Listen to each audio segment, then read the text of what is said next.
Today we're talking about the transition to Mahayana. So I'm going to talk a little bit more than usual. I'm going to ask you guys to see if you can help me out and clarify some background information. And then we'll put you in groups in a few minutes to talk for a while about the transition from Theravada to Mahayana. So let's start. Come on. Why isn't this working for me?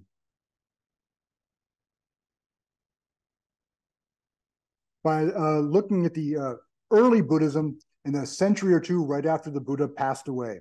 And for the first century or so, Buddhism was very small. It was kind of a peripheral movement. It was not part of mainstream Indian society. And the Sangha, or the community, it was the community of bhikkhus and bhikkhunis, monks and nuns. And they all, what is it? Does anyone know what a bhikkhu or a bhikkhuni is? Can you tell us? Ralph, you're shaking your head. No? Alexander, can you tell us? Here, take the microphone.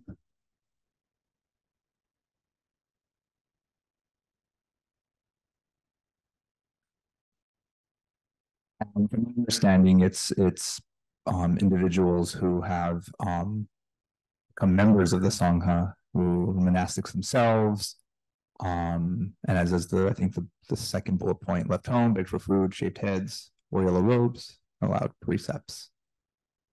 That's right. The followers of the Buddha at that point were monks and nuns, or in Sanskrit, bhikkhus and bhikkhunis, and I believe they're still called that. And they had left home, they had changed their name, gotten rid of their old name, they begged for food, and they wore yellow robes, and they followed a set of precepts or rules, such as what's an example of a precept? Can someone online give an example? Oops. Andrew, were you raising your hand? I was just taking a drink. Oh, I mean, I guess I could answer, but what are some precepts? Well, in these cases, it would be the monastic precepts, the Vinaya, which are a little distinct from maybe when we're talking about precepts like lay precepts. But like, for example, there's the 5 Travaka precepts of don't kill, don't steal, don't lie, don't consume intoxicants, and don't commit sexual misconduct. Great, perfect. And the goal of the bhikkhus and the bhikkhunis was to overcome the illusion of self.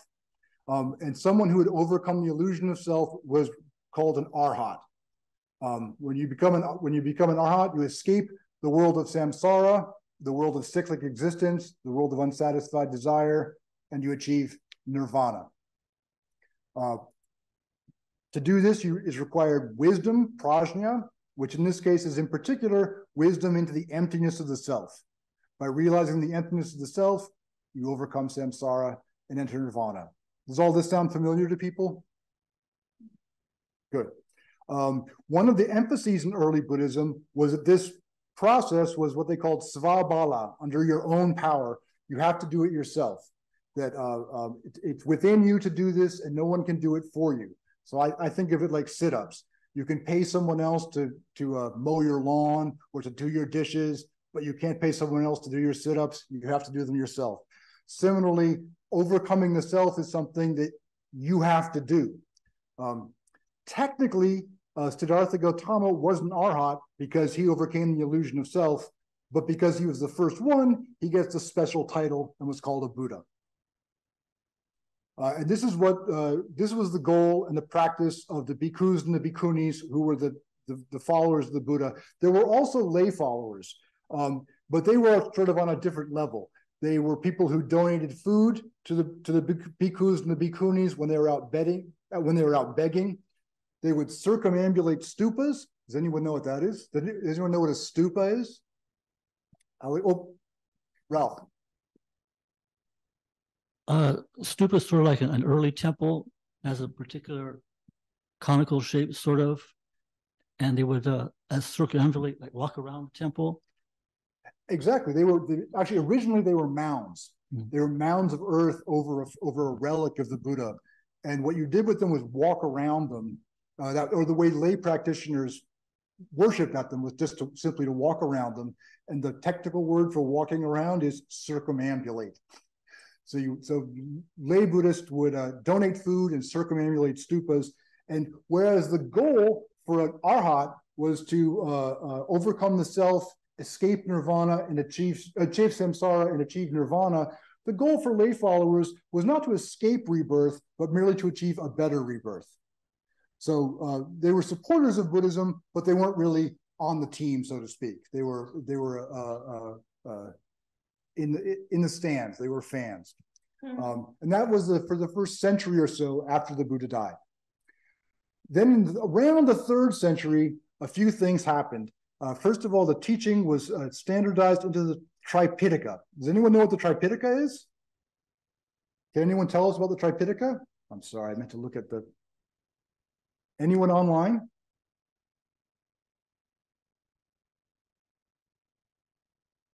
Anyone here can tell us about the Tripitaka? Oh, all right. Well, then I'll tell you about the Tripitaka.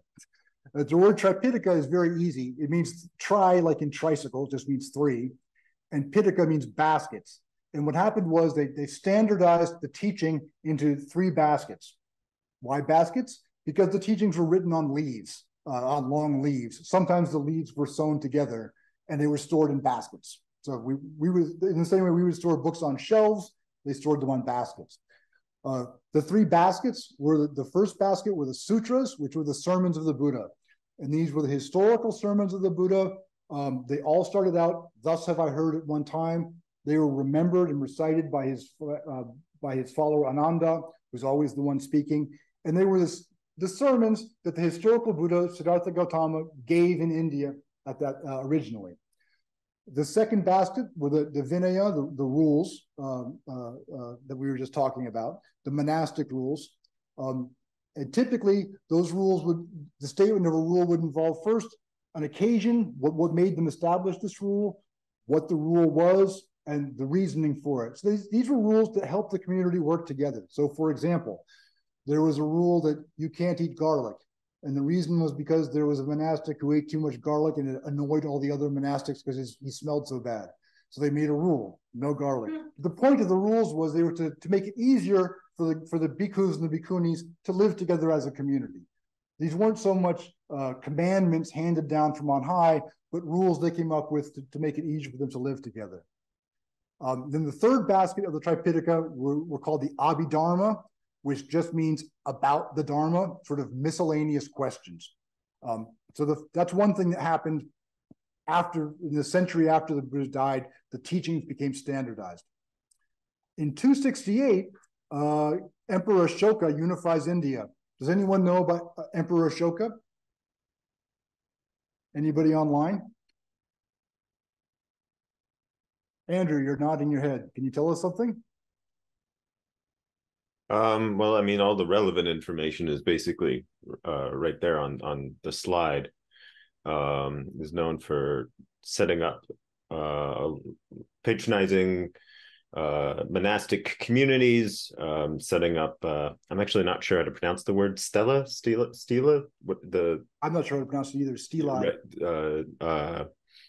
Usually stone pillars which had carvings of particular teachings or iconography or whatnot in order to sort of more permanently establish the promotion of particular teachings. They would last a very long time. Buddhism becomes official. From what I understand, I think that the practices of the Buddha was just one of the ideas that the emperor really promoted. He takes on importance because now Buddhism has become the most significant of what was around at the time. But at the time, I think he was mostly just interested in developing sort of broader religious and philosophical ideas throughout the empire, not necessarily specifically Buddhism, although I think there's some debate about that. I'm not really that confident in the history of that. Do you remember the story of why? No, I did at some point, and I could not tell you right now. Supposedly, I'm not very familiar with all the history here either, but it was a very bloody war, and a lot of people were killed. There were a lot of different tribes and states that he had to conquer in order to unify India. And after he'd done so, and he kind of looked out at the carnage that he had wreaked and the bloodshed that he had caused, that he had a change of heart and established Buddhism, but also he needed kind of a religious movement to unify this new country that he now controlled. And among other things, he established monasteries. He set up stelae, as you said, which were stone carvings with Buddhist teachings and pictures on them. Among other things, it seems like these stone carvings were basically street signs. They were where roads intersected to let people, it functioned as a street sign, but also as teaching Buddhism. So it was part of his effort to solidify his new empire. So with Ashoka, Buddhism goes from being a very small peripheral movement to being much more mainstream in India. One final thing that happened in the 3rd century was there was a series of schisms.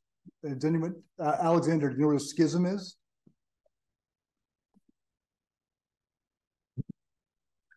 Yeah, schism in the religious context is a breakaway from perhaps the dominant or mainstream school of thought within that religion, as far as my understanding is. Do you know what the schisms are in the Western tradition?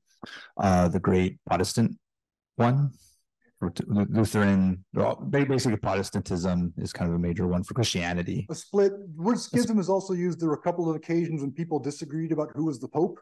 Right. So yeah, also in Catholicism. When the King of England wanted to divorce and marry Anne Boleyn or something, and he split. I remember that one. So a schism is a split. And in the early Buddhist community, there were a couple of splits.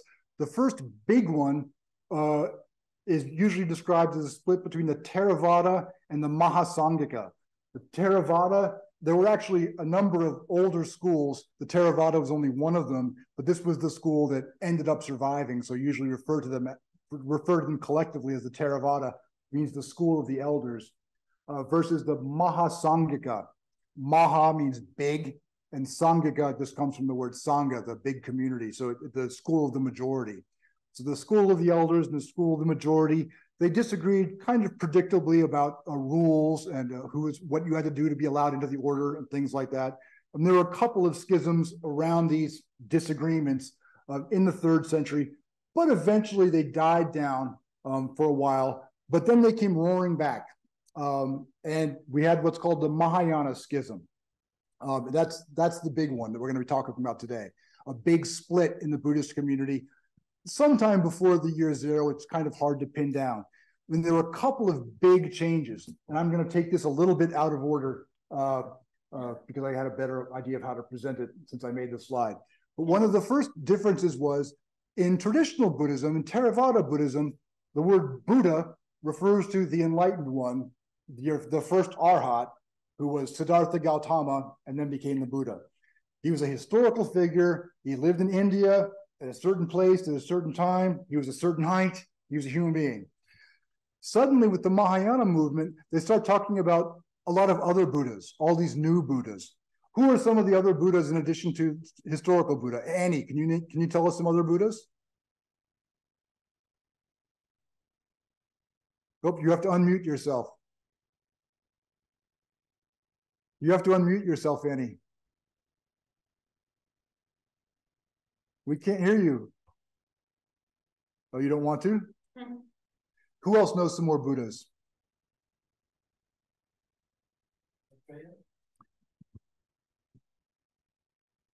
Maitreya is one of the Buddhas. Maitreya? And do you remember which Buddha Maitreya is? No, I don't. Maitreya is the next Buddha, the coming Buddha. And there's a medicine Buddha? The medicine Buddha. And then the actual Buddha. The historical Buddha or Shakyamuni Buddha. There's Dipankara Buddha, who Shakyamuni studied with. So in the Mahayana, all of a sudden there are many, many Buddhas. And some of them are earlier, like Dipankara is before the historical Buddha. Maitreya is after the historical Buddha, but some of them are in very different places, what seem to us like different planets. So there's this proliferation of many, many Buddhas. Along with these new Buddhas, you also begin to get new sutras. And remember, I said the older sutras they all started the same way. They said, "Thus have I heard" at one time. And then they described an actual sermon that the historical Buddha gave at a certain place and time. All of a sudden, there started emerging these other sutras that don't start that way. that sometimes it isn't even the Buddha talking. Sometimes it seems to happen in some different world. The original sutras are all very realistic. There's a man talking and there are people listening. But the new sutras have all kinds of magical things happening. Lights shine out of people's heads. Flower petals rain down from the sky. They're very almost science fiction-y. So you get this, all these, not only new Buddhas, but you get these new sutras. And then a third thing that happens, probably the most important, is that there's a new spiritual goal. The spiritual goal of the original Buddhist community had been to overcome suffering and to become an arhat. But the Mahayana has a new goal, which is to become a bodhisattva. Who can tell us about what's involved with the bodhisattva?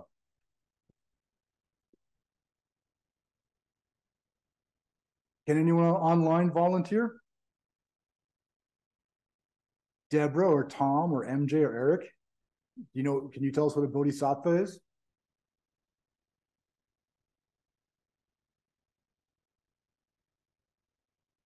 Anybody here in the room? Alexander. From my understanding is that a bodhisattva, in a sense, suspends enlightenment or suspends entering into nirvana to help others achieve a kind of similar liberatory goal, if not fully nirvana, at the very least, getting to a point of some kind of liberation, or and so then to maybe make them bodhisattvas, or at the very least build a big bridge between those that are maybe lay or other potential bodhisattvas into that fold of possible liberation or nirvana. Exactly. A bodhisattva vows to get to nirvana, but not yet. Not until they can take everyone with them. They vow to save all sentient beings. And this is a very different thing from being an arhat, and it's worth thinking about a little bit. One idea of the bodhisattva is, as Alexander said, they're there to help others. But you remember, for arhat, it was svabala, it was your own power. Nobody can help you, you have to do it for yourself. But suddenly with the bodhisattva, there's this emphasis on the transfer of merit, doing things for other people, what's called parabala, other power, instead of svabala, own power. And the bodhisattva defers their enlightenment. They want to get to nirvana eventually, but for the time being, they're staying in samsara instead of escaping into nirvana. They're staying in samsara until we can all go together. In addition to that, whereas the arhat, being an arhat requires wisdom, particularly wisdom into the emptiness of the self, to overcome the illusion of self. A bodhisattva needs wisdom, but also compassion to help others, to be motivated to help others. And helping others is often a tricky thing, because other people are confused or small-minded or they're not enlightened yet. So it requires, in addition to insight into emptiness, what's called upaya. Has anyone heard of upaya? Oops, let me get on the right. Can anyone tell us about upaya? Any volunteers? Oh, I'm always surprised. Upaya is one of my favorite words. First of all, I think it's really fun to say. Just practice saying it. Upaya. Upaya. Let me tell you what upaya is. Let me tell you a story. Probably the classic story of upaya is from the Lotus Sutra. The house is on fire. There's a house on fire, and the parent is there, and there are children. There are, I think, 3 children. And the parent knows that if he tells the children that the house is on fire, the children will panic. And if they panic, they'll die. So he tells the children, listen, there are toys outside for you. But in order to get the toys, you have to line up and walk out in an orderly fashion, slowly and carefully, and then you can have the toys. And so the children get up and walk out, and everybody's saved. And that's an example of upaya. Let me ask you, is what the father told the children, strictly speaking, true? Cassandra, you're shaking your head. Hand her the mic. Well, obviously it's not true because there are no toys, but I think this is of the ends justify the means Explain. type of attitude. Tell us. I don't know. He wants to save the children, correct? Well, I mean, obviously that's the goal, to have his children live, but I guess I don't see how that would be different from what any other father would do. True, that's a good point. But the point is, will the truth necessarily save the children? If you told them the truth, it's unknown. It would probably panic them. Yeah, it would frighten them. Or sometimes you need to tell them. It's as you said, the ends justify the means. So upaya they're usually translated as expedient means, fangbian in Chinese, or tricks of the trade. But you can think of the story of the burning house is a famous story, but there are a lot of others. If you teach a child math, right? Math is hard. And to be a good math teacher, you have to understand something about math. But just understanding math doesn't make you a good math teacher. In order to be a good math teacher, you have to understand math, but you also have to understand what it's like not to understand math. Does that make sense, Cassandra? You have to remember what it's like for math to be confusing and strange.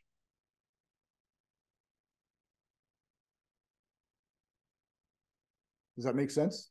In a sense, I just don't see how it would be new. How it would be new? It's not all new, because this is very common sense. But for the arhats, all that you need is insight into emptiness. To get yourself to nirvana, all you have to do is overcome the illusion of self. And that's something you can do on your own. But to help others, you have to understand the logic of illusion. You have to understand what it's like not to understand. So helping others is a very different project from just helping yourself. And so that a bodhisattva requires, in addition to insight into emptiness, they require insight into expedient means, the tricks of the trade to help other people. So another example of an arhat is Avalokiteshvara, or Guan Yin, who has 1,000 hands. She's pictured with 1,000 hands. Does anyone know why she has 1,000 hands? Does anyone online know why she has 1,000 hands? She have 1,000 hands is so she have every hand to save like different people from different suffering and help, like basically help different things. That's why she has so many hands to help out. Who is that talking? I can't see who that is. Oh, sorry.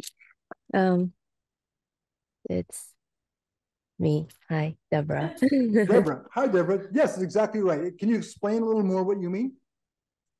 So I think I have so many hands is because every suffering is different. Like everybody have different suffering. So in order to help, because this one's more like a Buddha compassion. So they want to help as much people as to like get out of suffering. So that's why I have a lot of hands. People have different kinds of problems, and to have different kinds of problems, you have to reach out to them in different kinds of situations. And people have different kinds of understandings. So for the children, they would be frightened if they knew the house was on fire, but they're excited to know that they're going to be toys. And the good bodhisattva, like the good parent, understands what will reach out to this person in this situation.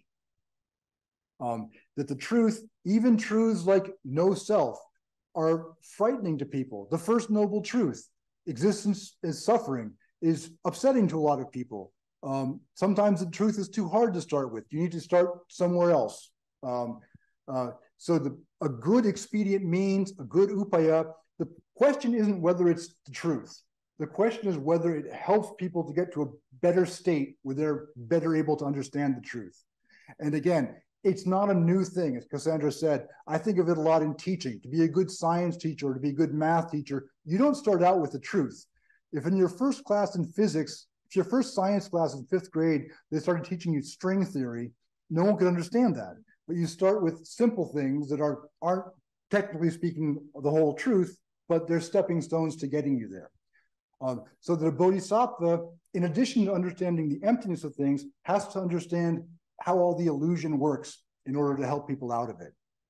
So that was the third big change that came about in this around the year zero.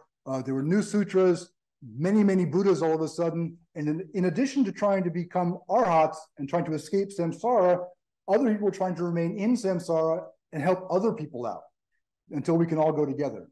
Cassandra, you can take the microphone. Can you give a little bit more a historical viewpoint of what people would think of an arhat in that time period? For example, I find it a little difficult to think that if I was a commoner, that my my arhat wouldn't be helping me to begin with. So I'm just imagining if there was a resentment sometimes from the common people that the arhats were just trying to go on their way and, you know, leaving everyone behind. Or, I mean, what was the relationship between an arhat and a common person? I don't know all that much about it. We don't have a whole lot of information. And if other people know more, please jump in and add to my answer. But the answer is there wasn't much. In the early years of Buddhism, Buddhism wasn't there to help society. It was there to escape from society. It was getting outside of ordinary life. So the people who joined the Buddhist order weren't doing workshops. They weren't inviting people to the Sangha for lunch. It was something that you went away to. Ordinary people gave food, walked around stupas, not because they shared the spiritual goal of escaping samsara. They wanted better samsara. They wanted a better rebirth, not to get out of the cycle of rebirth. So for ordinary people, it wasn't very much connected to their lives. Okay. Would it be viewed as maybe, I mean, in a smaller scale, a king and the common person, where kings were in history were often viewed as gods, and, you know, their path is different than the common person's path because they're being guided by a supernatural entity? Was it the same with arhats, that the commoners weren't even trying to reach that level because they thought it too far away beyond their reach? They're kind of a ingrained complacency that they were just not there. Similar in that way that they were on two different tracks, but different because the kings are still supposedly looking out for the common people, and the arhats are just disconnected. They have nothing to do with it. They called this new form of Buddhism Mahayana Buddhism. And Maha means big, and Yana means vehicle or cart, or it can mean boat. I like to think of it as a boat because I like to think in pictures. So Mahayana is the great vehicle or the great boat.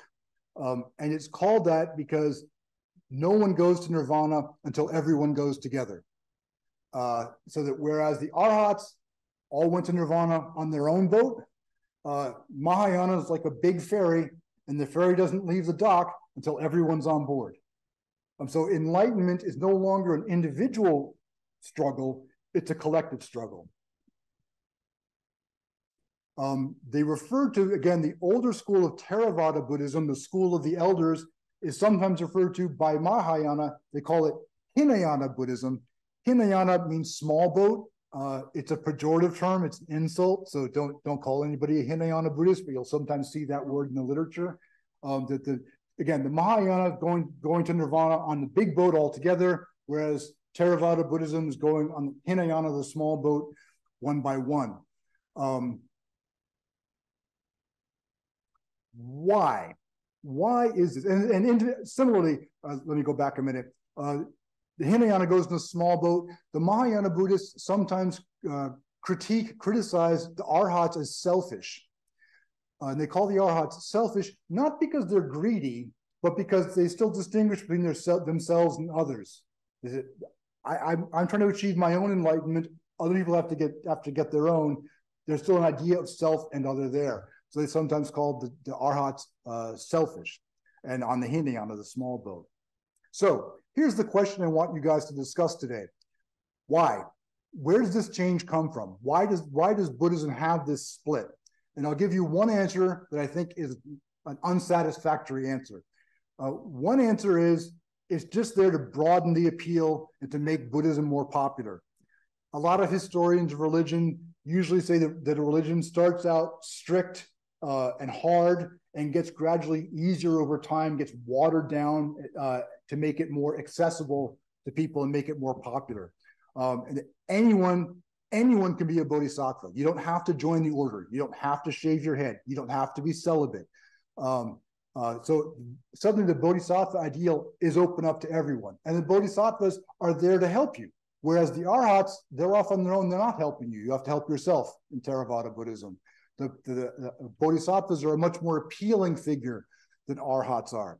And the Mahayana universe has not just the historical Buddha, who was this skinny man who died a long time ago. It's got all these other Buddhas. It's like the Marvel universe of Buddhas flying around, doing all kinds of crazy things. It's much more exciting.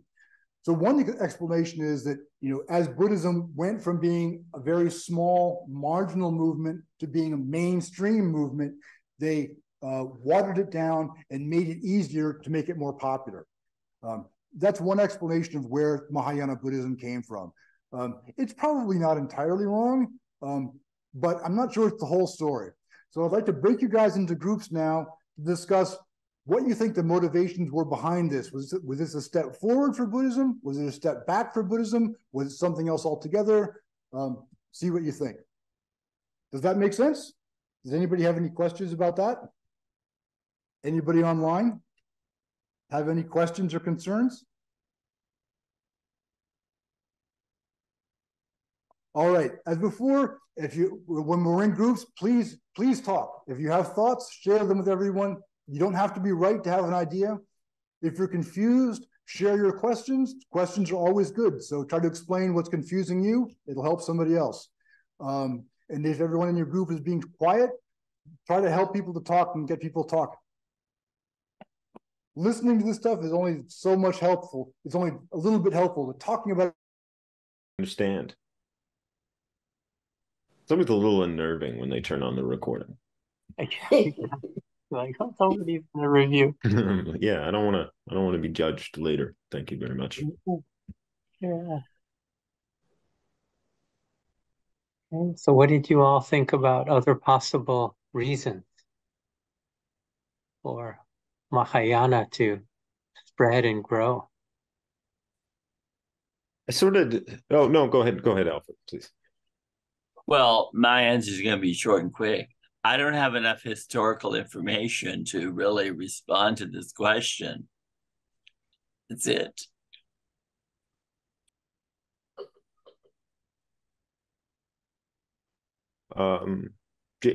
Jade? I don't know much either, but I think from a personal standpoint, I feel that the Mahayana actually allow the ordinary people to do much more for themselves rather than depending on the previous one, Theravada, they practice Buddhism and they come and collect alms and they give you some Dharma and help you if you have any sufferings and things like that, right? But it's really not improving yourself a lot. Whereas this other way, I think it gives that is from a layman's point of view. I don't know from history. Why is that? That's what I have to say. Thank you. I know, Ms. Anna, you either had some trouble with your microphone or didn't want to unmute earlier or whatnot. Do you have an answer to now, or would you still like to defer?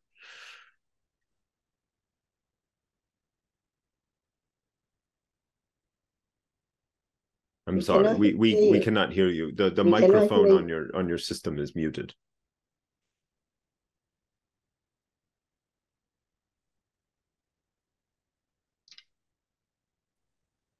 Ah, there you go. There it is. Okay. Yeah, I believe Mahayana is more popular because they like to help people and they like to big more people than single people to cultivate themselves. They guide the people can understand and together to become a Buddha. They improve the people how to get the road to the path to go to enlightenment. That's why more popular. That's it. Thank you. Thank you. You're welcome. What about you, Andrew? I sort of disagree with the premise of the question, to be honest. I'm first of all, well, in the Mahayana tradition, the typical answer is that a transition didn't really occur, but rather the teachings were hidden away. They had to be found later from Naga or dragons coming and bringing them and whatnot. So within sort of the Mahayana textual area, it's not a transition that really occurred. They were authentic historical teachings, or teachings that even go beyond history. I mean, the Lotus Sutra preaches that it existed long before time, frankly. But even outside of that, I mean, most of what I know of the subject comes from this book, Two Buddhas Seated Side by Side. It's a literary study of the Lotus Sutra. But I know a little bit about the historical background of the Avatamsaka as well.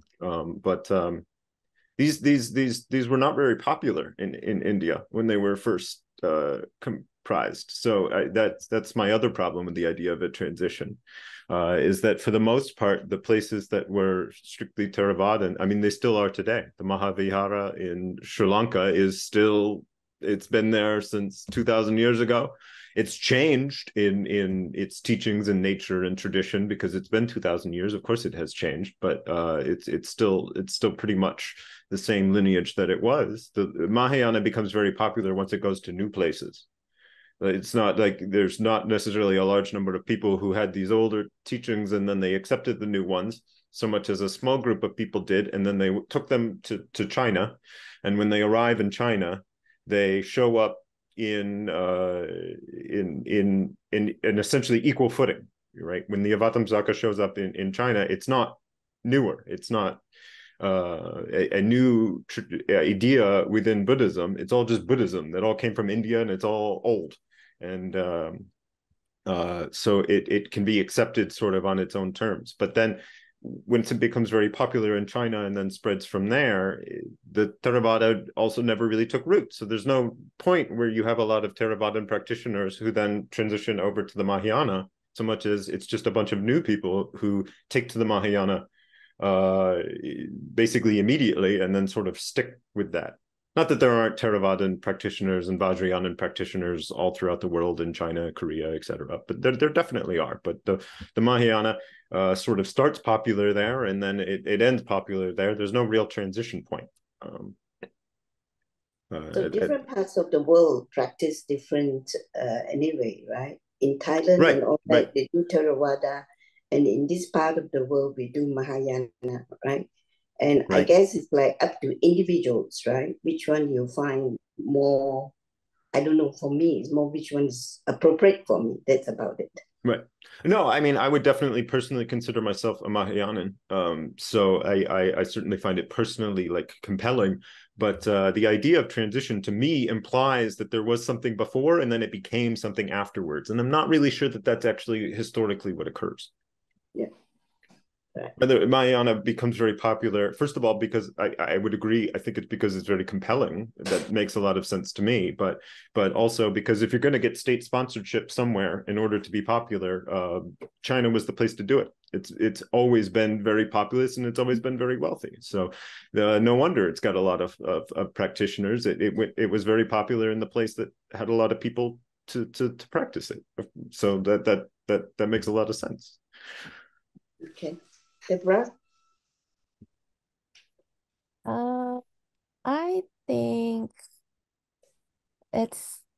there's always need to be an evolution or involved. Like we always need to evolve. I think back then the enlightened one is not greedy, it's just they don't know how to spread the knowledge or the wisdom. So if you kind of think back of the days, or kind of like how Moses tried to spread the word around, nobody really believed him. So it's kind of like really hard. So even if it's one person try to spread enlightenment, it's hard. So I think this is why like new sutras out, new Buddha are out, is because it's more easier for, let's say, like the chosen one to like spread the knowledge to people so more people can relate to it. Because if you actually think about it, if we talk about, it's funny how if we talk about religion and belief, nobody believes it. But if you back it up with data and science, like, oh yeah, 90% of this, everybody believe it. Even if it's a lie, people will still believe it. So I think what happened now is they create more Buddha like the bag in hand, it's to help like whoever the Buddha chose to spread the knowledge. Or just I think to myself it's more easier, and people like they'll be able to connect to that, like, okay, I understand what they're talking about, and start creating a movement of change and growth. So it's like different. That's what I think. Do we agree with the idea that the Mahayanas present sort of an easier path to enlightenment? I sort of think it might be a more difficult one, but we keep saying it's easier, so clearly I'm in the minority there. But is that the broad idea, that it's a simpler path, an easier attainment? I think it's more simple, and if you kind of think about it, where like the new generation is losing track of even their language, we start losing how to speak our traditional language, dialect, like the history is starting to go away. Like it just started to like we can't even remember it, or if we ask like our parents, they were like, oh, I don't know. Like it's slowly dying out, and I feel like maybe this is why it's created. It's to make it more simplified and easier.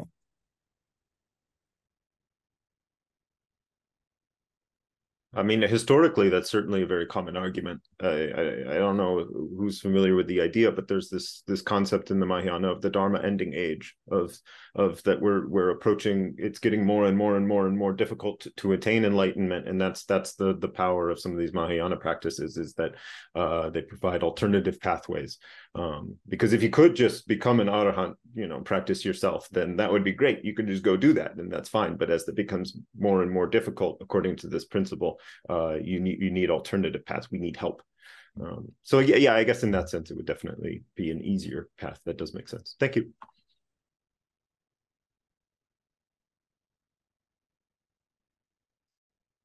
Any closing thoughts from anybody? We have 1 minute left.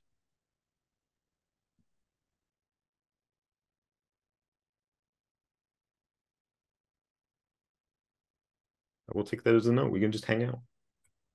Nothing wrong with that.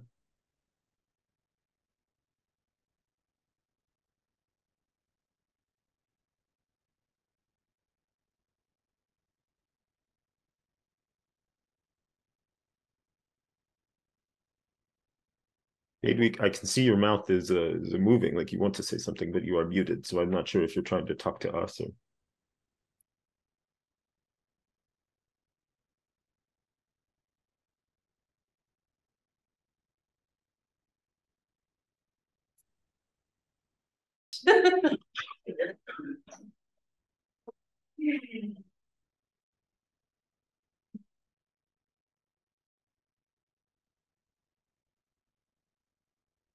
Oh, right now I was able to listen to the group here talk, but I didn't get to hear the online group. So, does someone want to?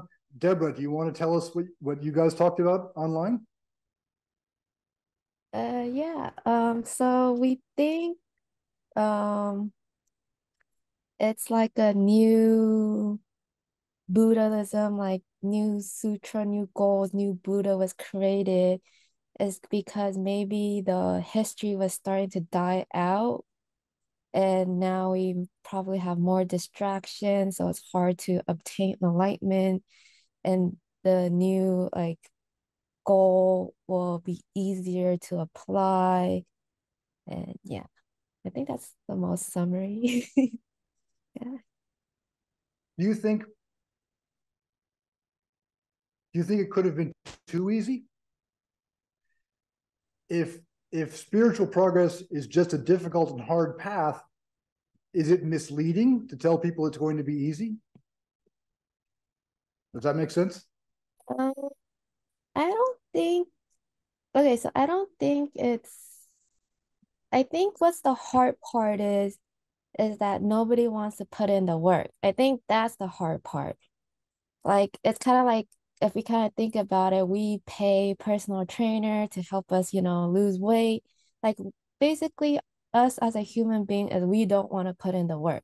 But it's so easy. Like, it's literally, if we tell us to obtain enlightenment, it's just simple right then and there in front of us, placed in our hands. It's just we don't want to work on ourselves because whether we're scared that we don't like it or we just feel like it's too much work, so it's easy to give up, or we're like, what's the point of this? So I think the hard part is just we don't put the work in. That's it, or the result, like to see the result. Now that makes it sound a bit as though Mahayana Buddhism is a scam. They're telling people it's easy when it's not. Do you think that's true? No, because I think no matter what, there's always be half-half. There'll also be like spiritual, like there always need to be like a balance of half-half. Like you have to put in the work, but you also need to like learn about it. Like every day is a learning. So I think it's like different. Like there's also like different, I don't know, like I think yeah, just like we have to learn about it, we have to put in the work to see the result, and kind of like that, I guess. What did you think, Jade? You've been quiet so far. I think Mahayana, as you say, uses expedient ways just to attract people to go in and start practicing. But once you get deeper into it, it is not actually that easy to achieve Buddhahood, right? There are many, many stages, right?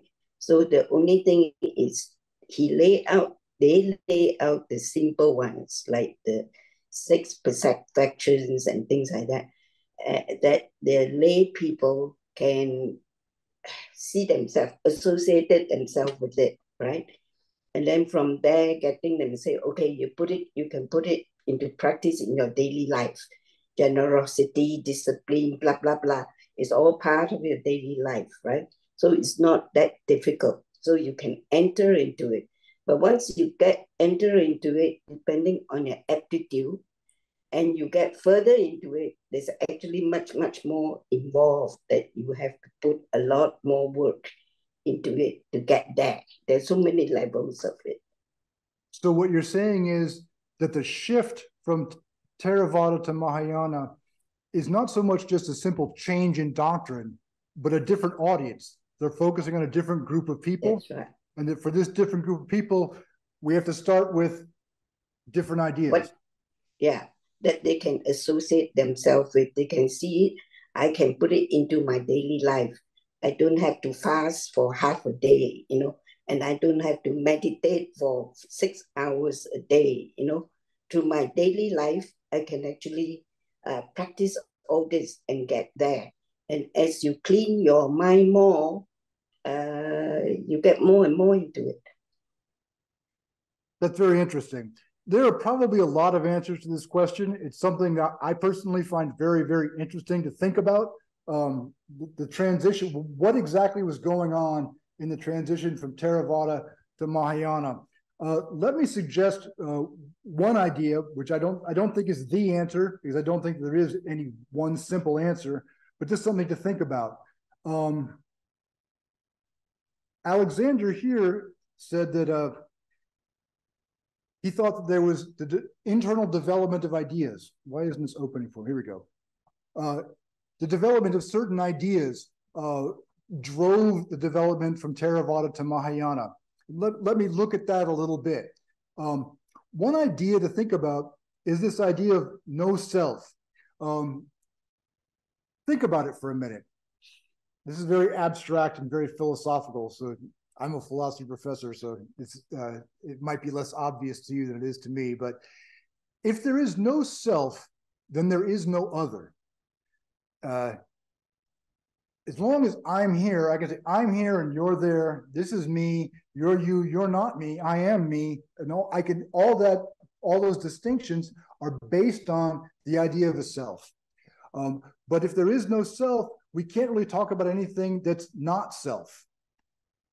So therefore, the Arhat is selfish, not in the sense of being greedy, but in the sense of distinguishing between self and other.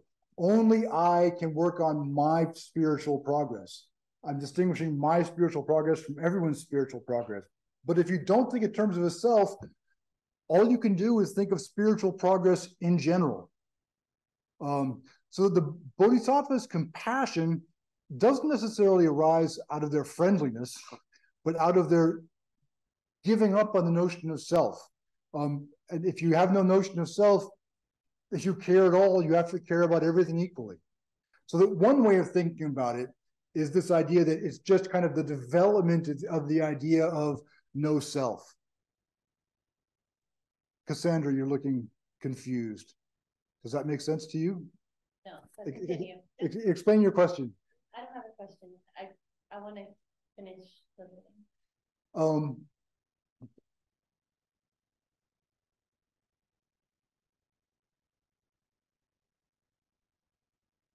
In order to say you have to deal with your own, you have to deal with your own problems. I'm drawing a distinction between my problem and your problem. But if I give up that notion of all problems are just there. If I'm solving problems, I'm solving all problems. I can't say these are my problems and those are yours. It's just problems. So the Bodhisattva, if they're saving anyone, is saving everyone, because they don't have the machinery to say this is mine and that's yours.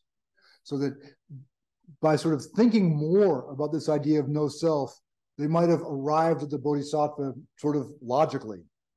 So that's one philosophical approach to it. Here, let me come at a slightly different angle, see if that helps, is a meditation on the idea of emptiness.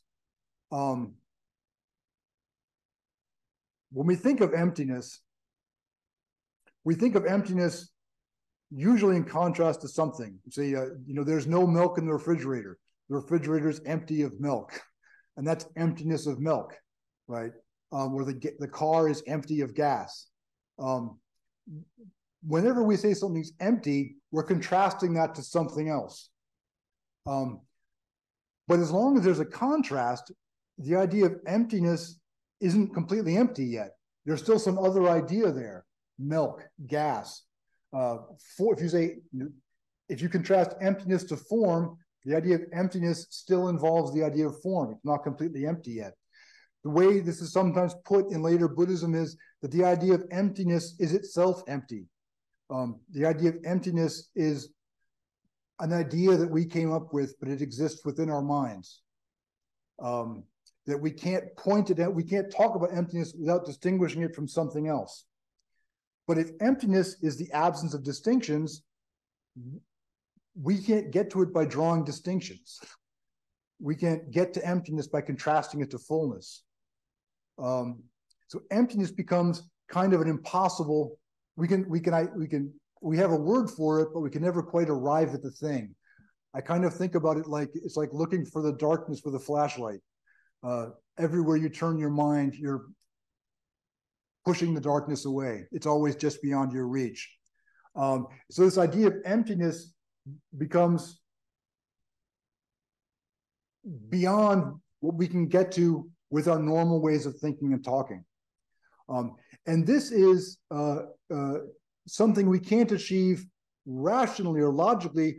We're left to expedient means. And the way some of the Zen Buddhists put it is that emptiness or nirvana, they're like the moon. And the words that we have are fingers pointing to the moon. And you can only get to the moon if you look past the finger. And if you focus in on the fingers and examine the fingers, you'll never see the moon. That all the conditional truths we have are pointing to something beyond. We never have the truth itself because it's always beyond language and beyond thought. But we can use language and thought to point to something beyond. Does that make sense? Does that make sense to, I'm trying to the people online? I have a question for you. Yes. It sort of seems like this is in a sense, an apologetic for the Shravaka practitioner, for those seeking to attain arhatship, right? Because if there's no distinction between self and other, if that concept is empty, then the liberation of the self is the liberation of the other. My own personal liberation becomes the liberation of all other beings, right? If they're distinct. So if anything, it seems like this is making an argument for that sort of self-practice, that sort of self-power. How does that then map over into a distinct practice?